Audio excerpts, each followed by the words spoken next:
Hello and welcome back to an all-new Sam Explains the World. I'm your host, Samantha Bremekamp, and I'm excited to take you with me to transplant some of the early, cooler weather starting plants like sugar snaps. I have a couple varieties. They don't mind going out before the last frost, and their root systems are so intense that they need more space. So come with me as we bring them to their new homes. Before I go and take my sugar snaps that I started indoors, I wanted to share what I'm bringing outside with me.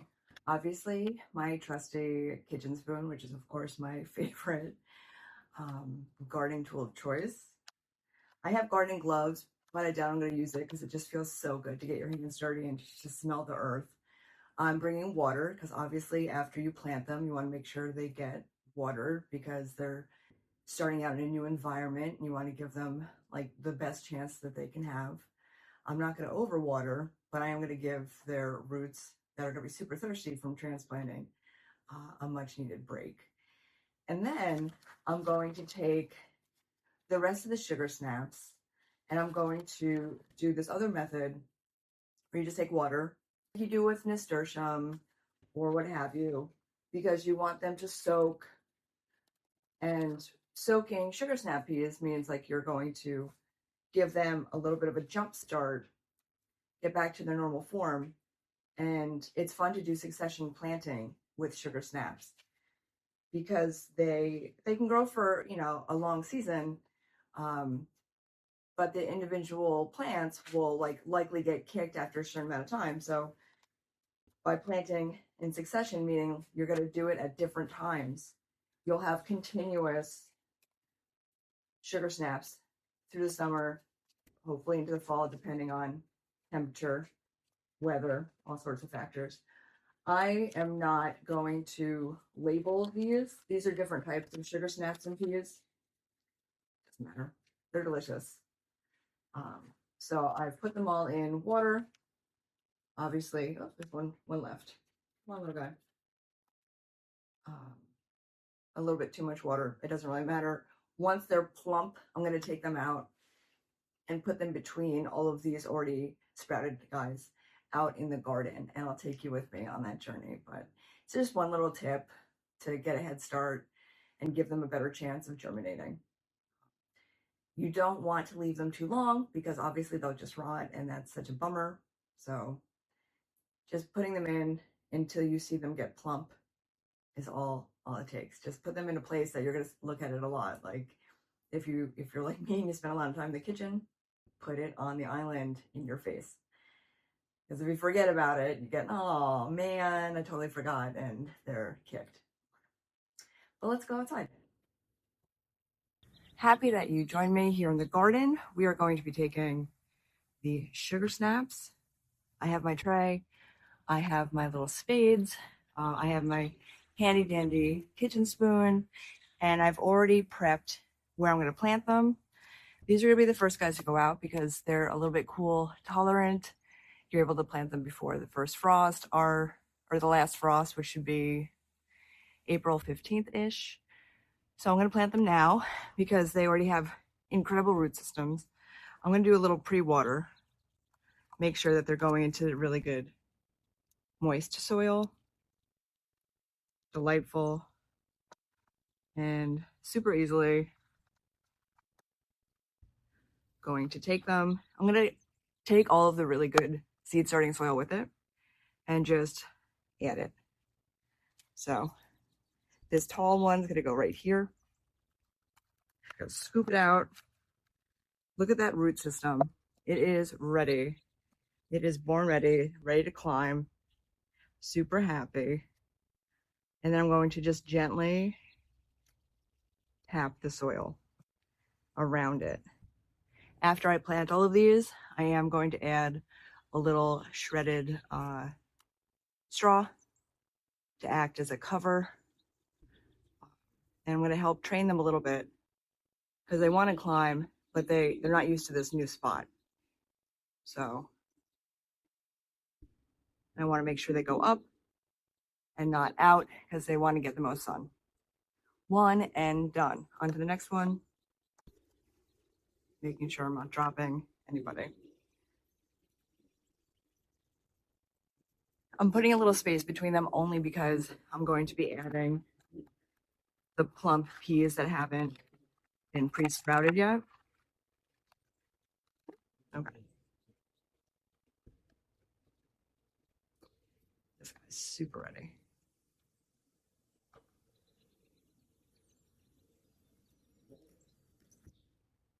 To nicely plant him and his little roots and then cover it up with the new soil and help train it.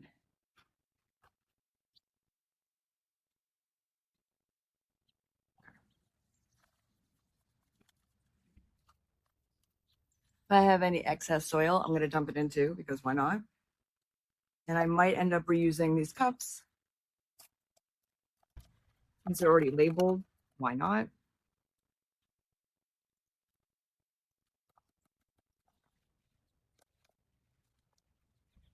And on to the next one.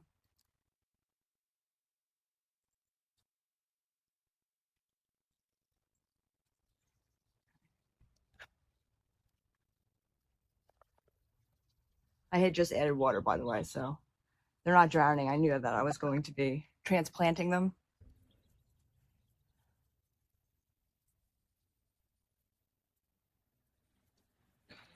Cover it up and very gently help train it to go up because it wants to go up. It just needs a little direction. And now I'm going to go use the other recycling with these gorgeous ones. It's going to get a little trickier because there is the trellising there. So I'm going to have to do a lean in. So enjoy all the angles.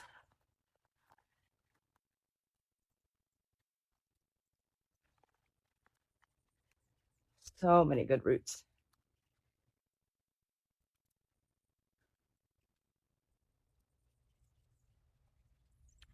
And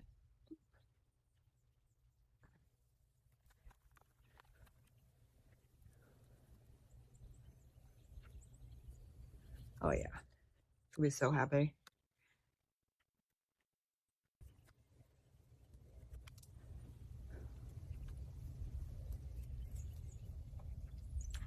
And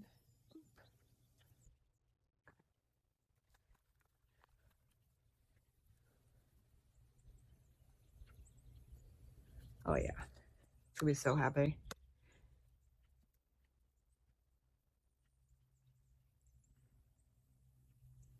Very gently train them. They have really great climbing things, but they're very, very fragile. If you pinch one off, that's okay. It'll likely grow another one. But if you're able to like not do that, even better. And I'm going to continue on down the line. I might do some over here because it'll be easier for me to get to. So let's see how this goes. But first, I need to break these up. Their root system is so substantial. You see all of it very visibly. Don't even have to squint. So I'm going to use my fingers and carefully, after years of having long hair that gets tangled, use my skills to break them up. It isn't hard. Just again, be as gentle as possible because you want as many of the roots to go with it. It will establish new roots, of course, but it's better if you're able to just take the ones that it already has established. So many roots. I'm going to have to go in behind just to finish this little row.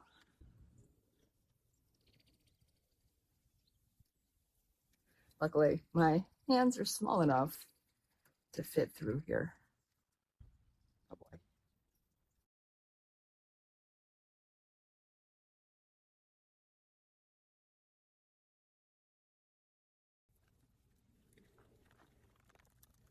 Look at all those roots. That's the one plus of starting it inside. You give it a really good shot to establish and for animals not to have a shot at it. I think I'm going to detangle them first before going to plant more. Oh yeah, it's coming apart so easily now, which is great. This kind was the like Burpina or Burpiana from Burpee. Burpee, call me. Love your stuff. Love to represent you. I believe you have a headquarters near us here in beautiful, near Berks County, which is a little bit of ways.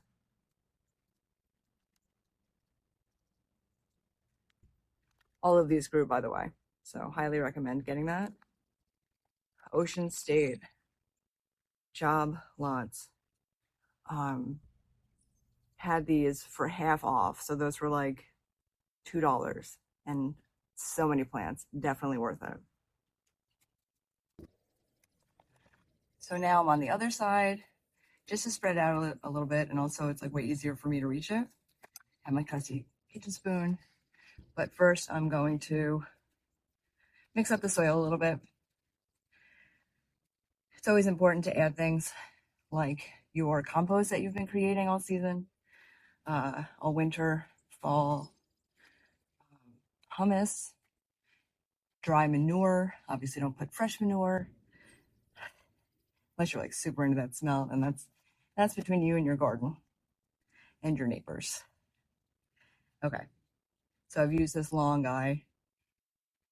spade to build a nice decent trench for these guys. And remember, these guys have so many roots. I want to make sure to give them enough space.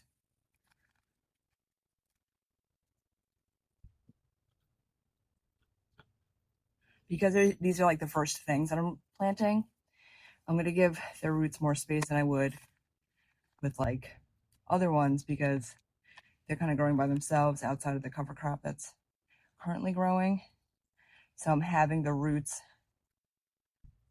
go the long ways. And I'm putting a little bit of space between. These are the bushier ones. So they're not the ones that climb. They're the ones that kind of spread out and climb a little bit. It's important to know the difference between whatever ones you're planting so that you are aware of what should go in. I see some things growing. I have no idea what it is. Okay. Make sure you pat it down. After you plant it, you're going to grab your water.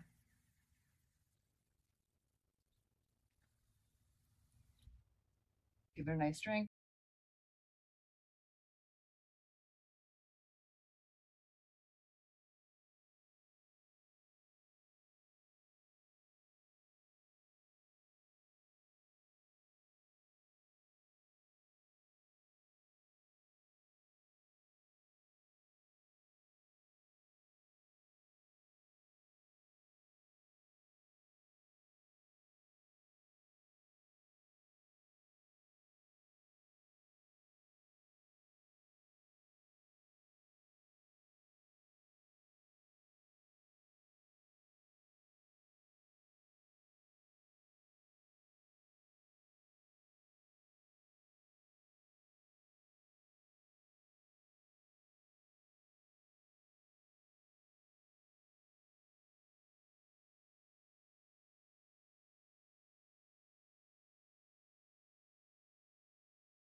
This will be the last spot for these sugar snaps before I add the ones that are soaking right now.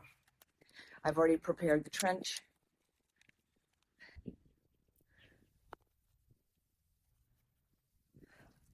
Even a little guy.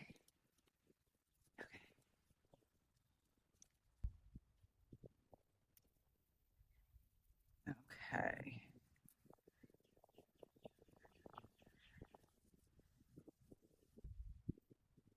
Make sure you tuck them all in.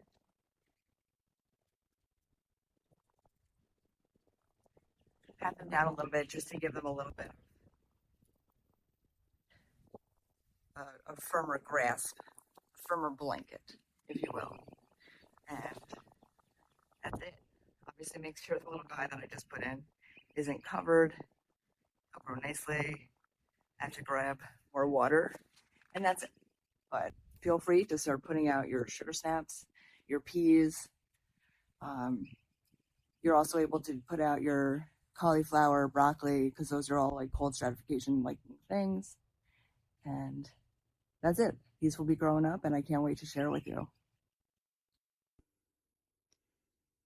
So the peas, the sugar snaps, have been sitting in water, and I grabbed a bunch of the ones that have already reconstituted themselves, and these bad boys are going to go out in the garden and come along with me.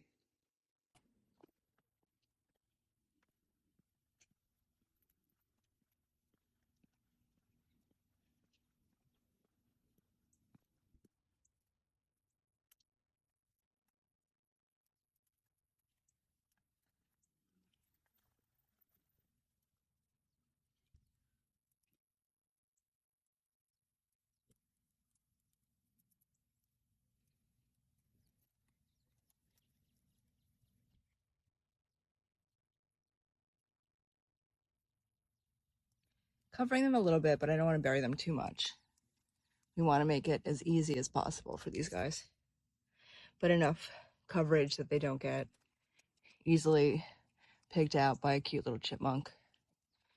After I pop these in, I'm going to absolutely give them some more water. Come on, look at that guy already burying himself. We're going to go to the other side. You know, spread out the love. So just gotta go boop, go right between them all. Boop, boop.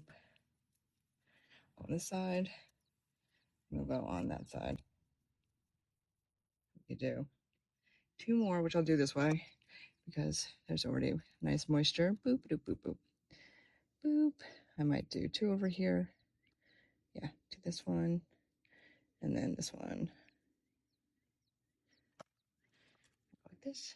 Da, da, da, da. And don't worry, I will retrain the guys that fall out of their spot. And then him, boop. And him, last guy, boop, boop, boop, boop. And that's it. Outside of me training them, I pushed in the new ones. I'm gonna get a little bit of water.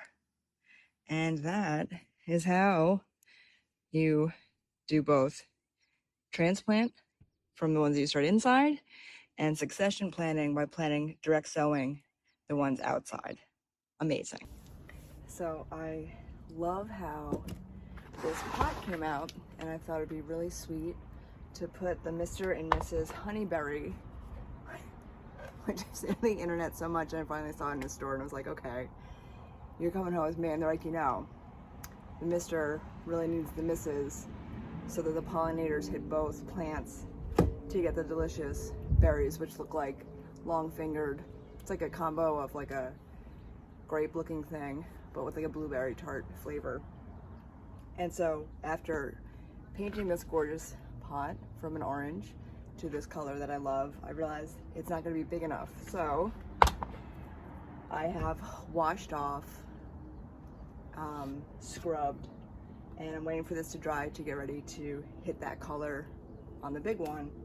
But I wanted to remind you guys, when you're using pots, big pots, they need to be able to drain, because if you do not have holes in the bottom of them and they just hold moisture, if it rains or if you overwater them, or even if you water them the perfect amount, there still might be some water collected on the bottom, and then without it having anywhere to go, it'll start to rot. And roots that are just sitting in water that aren't like aquatic type plants that like mint would survive anything, a nuclear reaction basically. But it's really important to put the holes in. There are markers of where they're suggesting to put holes, and so I have my handy dandy drill, call me DeWalt, and it's gonna sound really awesome, but of course I'm wearing glasses.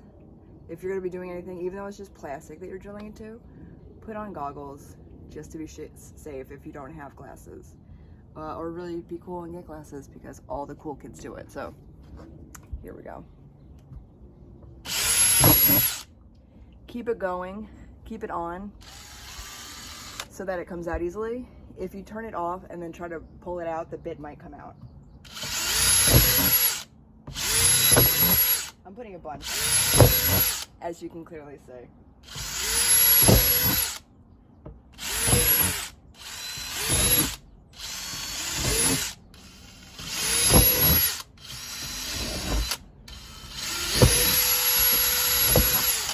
No, I don't think it was overkill. Good question though.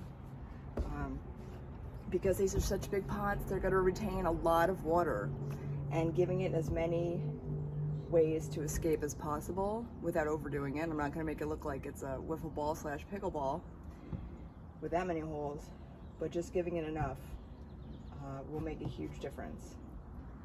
So now I'm going to just pat it down with paper towels, let it sit out for a second, make sure it's super dry, and then I'm going to flip it and start painting it this gorgeous color.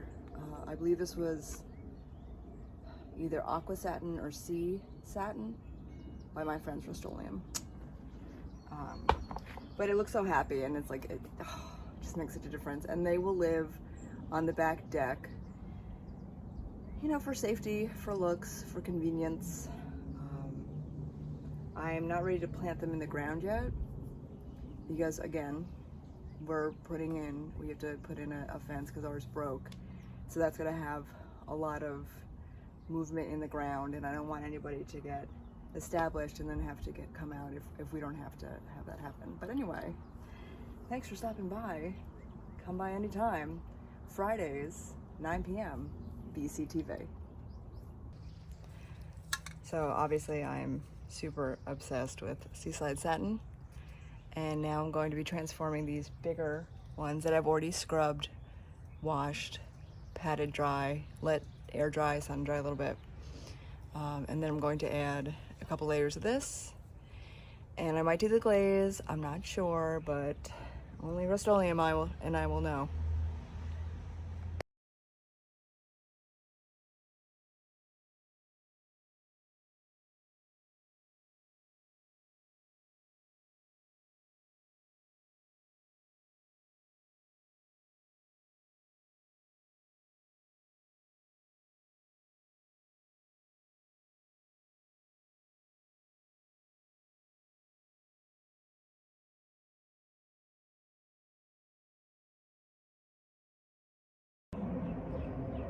I'm super pleased with how these came out. All it took was a little bit of Rust-Oleum with Seaside Satin, and then I wanted it to look more like real pottery that's been in a kiln, so I just now added a layer of the triple thick glaze, and what a difference a little paint makes. It was so easy, could not be easier. So go ahead, run out. Rust-Oleum makes so many different colors now. It makes it a little bit hard to choose, but I mean, in the end, why not get them all? Or if you choose a color you don't like, use that as a base. 3 brand new pots that look like they're pottery. Could not be happier. Thanks, Rust-Oleum.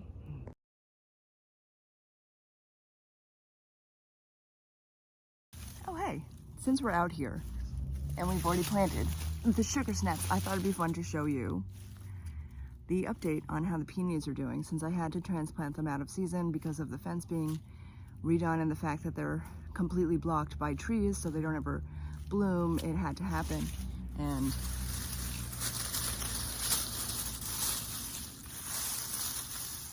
you can see, I'll bring you closer. You're able to see all of these beautiful red shoots are still growing, which means they're still gonna come up. I'm still gonna put this blanket because it's important to keep them protected. We have such wacky weather and it keeps getting really cold anyway. So giving it a nature blanket with leaves, which make a really great compost anyway, and our nature's fertilizer, and the straw slash grass from the ornamental grass that we have in abundance. I created the perfect blanket to keep it happy, and I water it a little bit at a time. You don't want to overwater it, but you do want to help the roots reestablish since it's been relocated to a better spot. And super excited to show you all about it.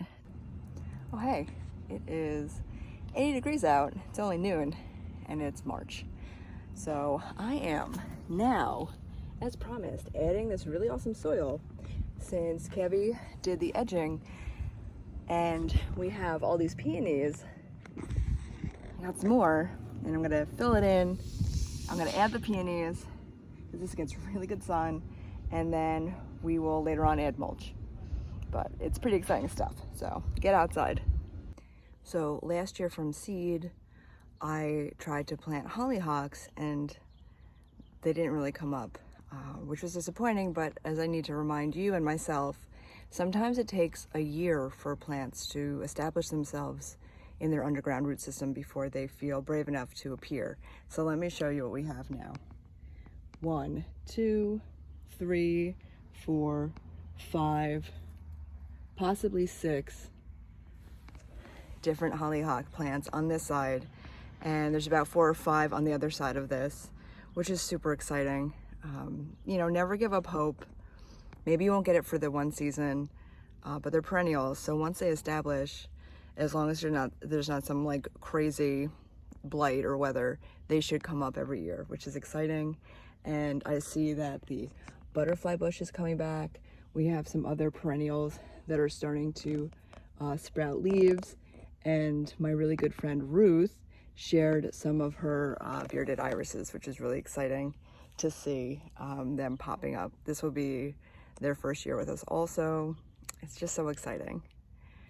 Thank you so much for going on this journey with me, transplanting things, checking in on things, and just getting excited for gardening season to finally be upon us. I am so over winter. Maybe you are too. And if that's the case, get growing, get excited, have something to look forward to, like gardening. Obviously, I'm gonna have to do some cleanup and we're gonna redo the irrigation system. But I took it out in order to put in new soil and put ground covers that are growing nicely. So until next time, next Friday, 9 p.m., right here on BCTV.